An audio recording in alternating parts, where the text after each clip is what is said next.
So, welcome to the 8th episode of the Lore Build series, where I make a build that fits the vibe or personality of whatever character from whatever movie, and the character we're going to be doing today is Michael Myers from Rob Zombie's Halloween 2007, one of my favorite movies in the entire franchise, and a very nostalgic one at that. Starting off with the build, we have Brutal Strength. Now, every Michael is strong in their own regards. Each Michael can lift a fair amount of weight just naturally. But the thing about this Michael is not only is he strong, but he's also extremely destructive at that. Anytime he's chasing somebody, you know something's gonna break in his surrounding area. Like, it's almost a given. Like, for example, when he was chasing after Lori in the ceiling, taking a 2x4, jamming in the ceiling, when she was in the walls, tearing down the wall, or even when she was going after her parents, destroying the table, destroying the chairs, all that stuff. This Michael is just simply destructive. Next up, we have Oppression, and we're going with the flavor text for this perk. Life has been difficult for you, so you'll make it difficult for others, and this perk represents Michael's childhood. Michael had a very rough childhood, to say the least, from his father's death, the neglect, the abuse, the bullying, and what Michael does is he takes all of that and he uses it to lash out onto others, whether they deserve it or not, and that kind of plays into our next perk, Hex Retribution. I don't know why, but Michael is kind of portrayed as like a anti-hero in this film. Not really, but for most of it, he's usually going after people who deserve what they get. For example, Michael's stepfather, who was kind of abusive in many ways towards him, the bully, Judith, all of them. And then some people didn't really deserve it, but they got it anyway, like Danny Trejo. But yeah, there's a lot of shitty people in this movie, and Michael takes them all out one by one. And lastly, we have Superior Anatomy. Now, this Michael is not like other Michaels. He's not supernatural, at least not at first. He's not compelled to do what he does by some demon. He's just a guy. But he has some damn good genetics. He went from the kid who pissed off Hancock and got yeeted into the air to a 7-foot-tall walking steroid who looks oddly like Sabretooth. Oh God, put it back on! It's Sabretooth! So yeah, that is the build. I'm going to be using normal add-ons, but I'm going to be shying away from using map offerings. For one, I'm running out of map offerings. I have like 30 and I would like to keep those, as well as they're changing how maps work, so I don't really want to use them anymore if that's how it's going to be. So I'm just going to be bringing Moris every time I do these lore videos. So anyways, I hope you enjoy the video and let's get started. Michael! Before I get into the likes and dislikes about Rob Zombie's Halloween, you're going to notice that I'm not giving this film as much of a hard time as a lot of other people would, considering this film's reputation within the Halloween community. And the main reason for that is because this was the first movie in the franchise that I had ever watched. This is the film that introduced me to the Halloween franchise. I love it for that. It's one of my favorite movies in the franchise. So I have a lot of praise for this film. Does that mean I'm not going to be criticizing it where it needs to be criticized? Of course not. There's a lot of stuff in this movie that I really don't like, but it's mostly love, and if you are a fan of Rob Zombie's Halloween, stick around. I think you'll enjoy my critiques. If you don't like Rob Zombie's Halloween, then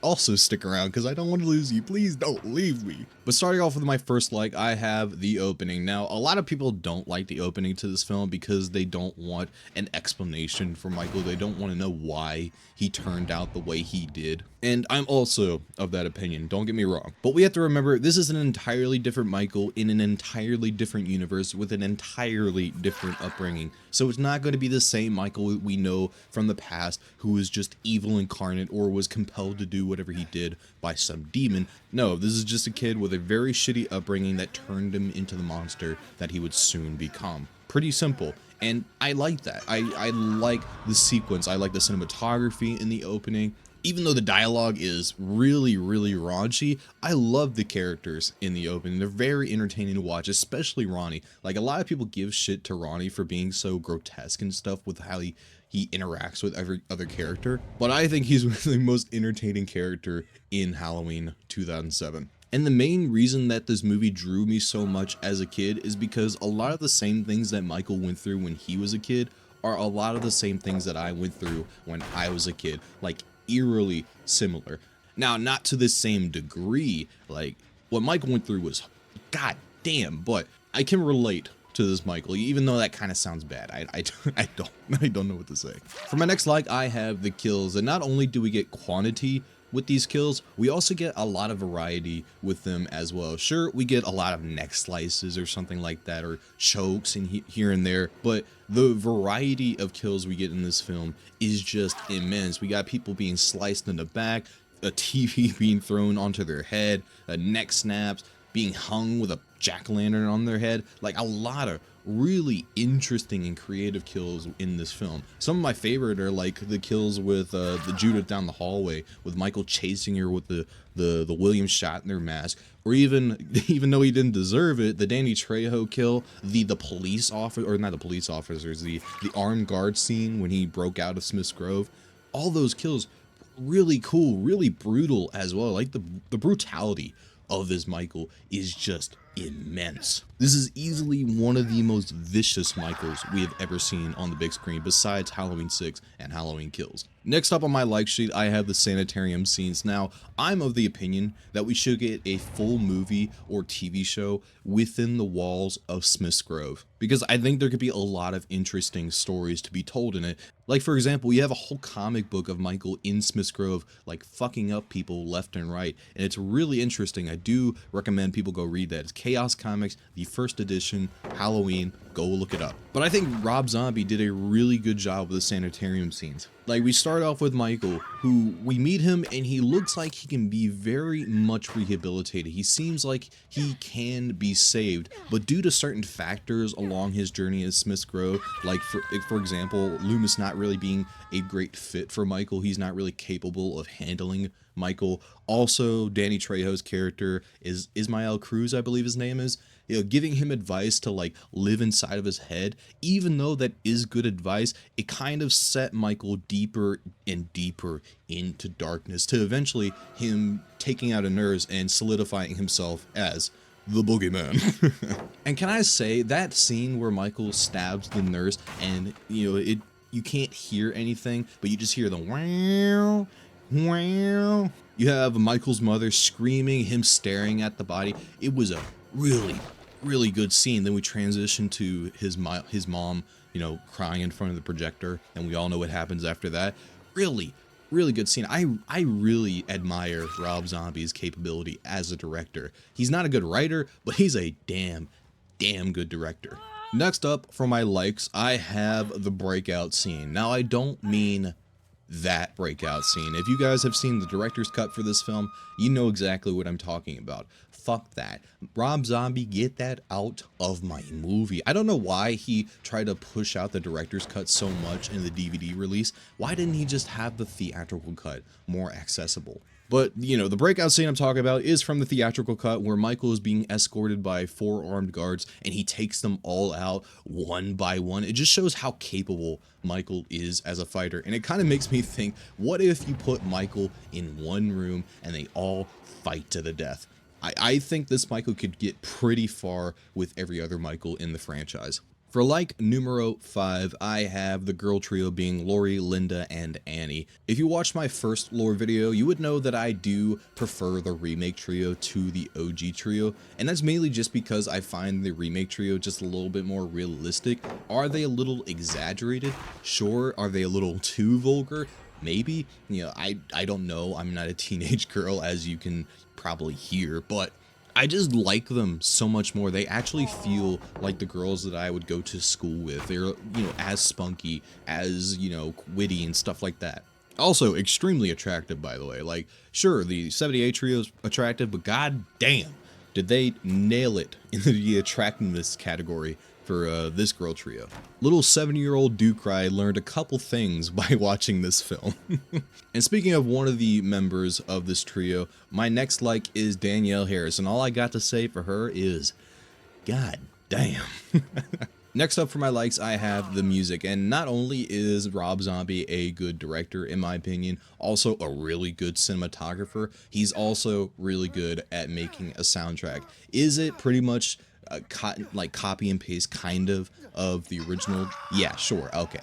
But he kind of puts a little twist here and there. Like, he puts a little bit of a, I don't know what it is. I'm not a music guy. I can't really put my finger on it, but it just sounds really good. For my final like, I have the ending, and I really like this sequence. We finally get something other than just a shot-for-shot remake of the original movie. We actually get something that's different and sets it apart from the original film. We start off with Laurie talking to Michael directly, you know, trying to understand why he's doing what he's doing, and eventually turning on him, stabbing him in the shoulder. And when Michael takes that knife out of his shoulder with like no reaction whatsoever, that sent shivers down my spine when I was a kid. You got the chase scene, you have Lumis trying to save her, actually showing that Lumis actually does care and he wasn't just in it for, you know, the book sales and all that stuff. Actually shows that he cares what happens with Michael and stuff like that, which is really nice to see. They kind of ruin it with the second film, making him a complete asshole, but regardless of that, the ending almost gets ruined when Scout Taylor Compton goes, "Is that the boogeyman?" Oh my God, that was such a horribly delivered line. It's probably not her fault. Like I said, Rob Zombie is not very good at writing his stories. Almost ruined the movie, but then we get into the whole chase sequence after that, with Michael tearing down walls, trying to get to Laurie, taking a 2x4, stabbing it in the ceiling. Really, really fun sequence. And then finally, the ending. She has the gun to his face. He grabs her. She fires it. It screams, cuts to black. Cinema. I love this ending so much. There's also a theory that I've heard here and there about the ending, like Michael grabbing her arm and kind of assisting her towards shooting him in the face, you know, trying to put himself out of his misery and also save himself from killing her because he knows he probably can't stop himself. Really cool theory. I don't know if it really aligns very well, but just really cool theory in general. For my first dislike, I have Lumis was just overall not that great. Now, it's no dig at Malcolm McDowell's performance. He did a really good job with what he had. But like I said, Rob Zombie just can't write characters. And really what he did was just put a copy and paste of Donald Pleasence's line from the original film and just put it into Malcolm McDowell's mouth. It just doesn't sound natural. It sounds extremely empty. And it doesn't really line very well with that version of Michael. Like, for example, the whole had no reason, no conscience, no understanding of right or wrong. You know, that line, it doesn't really line very well with Michael because he looks like he very well knows what right and wrong is. Like, he takes out mainly just shitty people who have wronged him in the past. You know, he can tell the difference. And it just doesn't line up. It's just a copy and paste of the original film, and it just does not work. For my next dislike is the killing of Danny Trejo's characters. Not only did Michael kill one of the only nice people that has ever interacted with him, he also made it so slow and agonizing as well. Like, dude, this guy has cared for you for over 15 years. And you fucking just repeatedly just putting his head into a tank, making him bleed from the mouth. Like, dude, what the fuck? Could you just at least, like, put him out of his misery as quick as possible instead of dragging it out? I understand they're trying to show that, hey, Michael's not a good guy. He's not an anti-hero. But, dude, bro, the one time you drag out a killing is for Danny Trejo of all characters? Brother.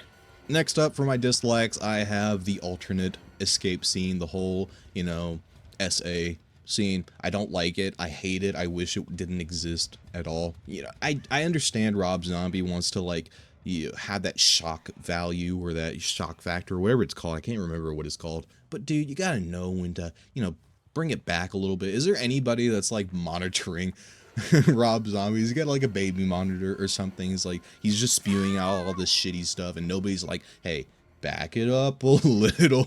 No, nobody's doing that.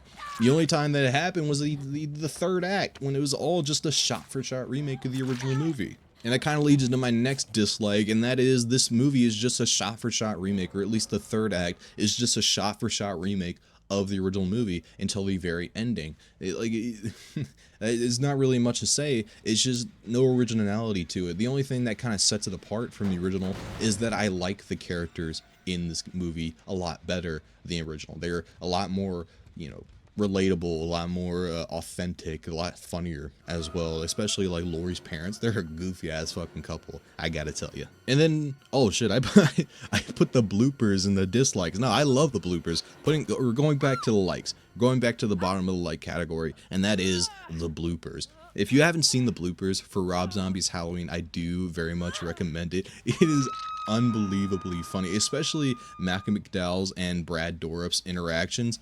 Their interactions are so unbelievably funny. It's almost like they're like old friends that are getting back together and you're just having a good time while filming this film. Like, I think they got drunk during the car chase scene, not the chase scene, but during the police car scenes. They got drunk and they just started doing all sorts of things. You gotta see it to believe it. I recommend go watching it, so go ahead and go do that. Now it's time for the Lumis meter. If you don't know what that is, it's basically just a scale from 1 to 6, 1 being bad and 6 being amazing. And for Rob Zombie's Halloween 2007, I am going to be giving this film a 5 times out of 6. Like I said, this is one of my favorite films in the entire franchise. You know, I'm not going to give it a 6 out of 6 though, because I'm not delusional. I'm not an idiot. You know, it has its flaws, I understand that, but regardless of that, I absolutely love it, and I do recommend you guys watch it if you haven't done so. If you just watched the rest of the franchise and just skipped over the Rob Zombie movies, don't do that. Go back and watch it. I bet you'll be very much surprised. At least the first movie. Do not watch the second movie. The second movie, don't watch that. Just watch the remake and you'll be fine. I think you'll be satisfied. But let me know what you thought of Rob Zombie's Halloween in the comments down below. Haddonfield!